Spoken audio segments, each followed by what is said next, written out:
नमस्कार, मी पल्लवी पाटील तुम्हा सर्वांचं आपल्या नॅचरल हिलिंग हब या चॅनलमध्ये मनापासून स्वागत करते। आजपर्यंतच्या व्हिडिओमध्ये आपण सर्कॅडियन रिदमला फोकस केलं, पण तुम्ही कसं ओळखाल की आपला सर्कॅडियन रिदम हा बिघडलाय? तर त्याची काही कारणं आहेत, त्याचे काही पॅरामीटर्स आहेत ज्याच्यावरून तुम्ही ठरवू शकता की येस आपला सर्कॅडियन रिदम हा थोडासा बिघडलेला आहे किंवा खूप जास्त बिघडलेला आहे आणि आपण इन फ्युचरमध्ये त्याला जर ठीक नाही केलं तर आपण आजारांकडे वळू शकतो।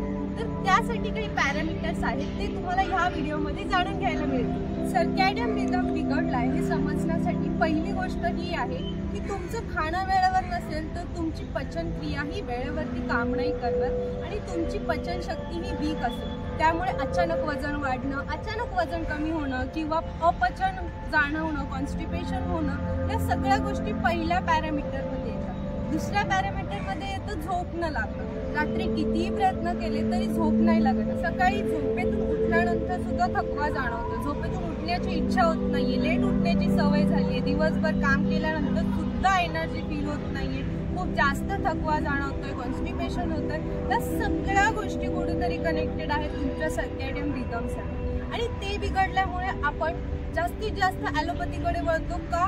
कारण की जराही आपल्याला पेन झालं तर आपण पेनकिलर घेतो, आपल्याला कॉन्स्टिपेशन झालं तरी सुद्धा आपण टॅबलेट्स घेतो, मेडिसिन्स घेतो। तर त्याचं रूपांतर कुठेतरी पुढे जाऊन आपल्याला भीषण रूपांतर बघायला मिळतं कॅन्सर, आर्थरायटिस, या सगळ्या आजारांमध्ये। सो कुठेतरी सुरुवात जी आहे ती सर्कॅडियन रिदम पासून आहे आणि हे प्रूव्हन झालेलं आहे की सर्कॅडियन रिदम हा आपल्या कॅन्सरच्या सेल्सला सुद्धा सप्रेस करू शकतो। जर एक सर्कॅडियन रिदम आपल्या कॅन्सरच्या ट्यूमरला सुद्धा सप्रेस करू शकतो तर तोच सर्कॅडियन रिदम आपल्या प्रत्येक प्रॉब्लेमला सॉल्व्ह करू शकतो आणि तुम्ही सुद्धा तुमच्या प्रत्येक प्रॉब्लेमला, प्रत्येक हेल्थ इश्यूला सॉल्व्ह करू शकता तुमचं सर्कॅडियन रिदम चेंज करू, त्याला प्रॉपरली डिझाईन करू। तर तुम्हालाही त्या रिलेटेड अजून काही नॉलेज हवं असेल किंवा प्रॉपर सर्कॅडियन रिदम काय असतो हे जर जाणून घ्यायचं असेल तर माझ्याशी पर्सनली देखील कॉन्टॅक्ट करू शकता किंवा येणाऱ्या व्हिडिओमध्ये देखील मी सांगण्याचा नक्की प्रयत्न करेन। तर माझ्या चॅनलला सबस्क्राईब करा आणि बेल आयकॉनला प्रेस करा। धन्यवाद।